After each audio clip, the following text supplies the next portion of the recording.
જેતપુરમાં local toll tax મામલે વિરોધનો વંટોળ। Jetpur Pithadiya toll પ્લાઝાનો દર ઘટાડવામાં આવ્યો, પરંતુ લોકલ સ્તરે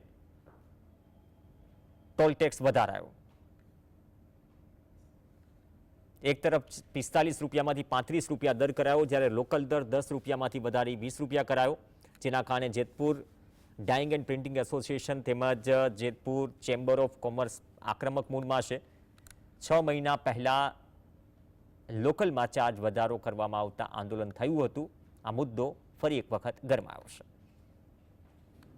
જેતપુરની અગ્રણી બે સંસ્થા ચેમ્બર ઓફ કોમર્સ અને Jetpur dying and printing association સાથે જ્યારે 6 મહિના પહેલા નક્કી થયું છે કે લોકલના 10 રૂપિયા જ આપણે લેવાના છે, અને આ રસ્તાનું કામ પણ ચાલુ છે, જે માનની નીતિન ગડકરી સાહેબે પણ એવું કીધેલ છે ઓન પેપર અને સંસદ ભવનમાં કીધેલું છે કે ભાઈ જ્યાં પણ રસ્તાના કામ ચાલતા હોય, જ્યાં વાર લાગે એવું હોય તો ત્યાં ટોલ એને લેવાનો જ નથી, તો છતાં અત્યારે વધારો કર્યો છે અને અમને બે સંસ્થાને મૂર્ખ બનાવવાના ધંધા કરે છે।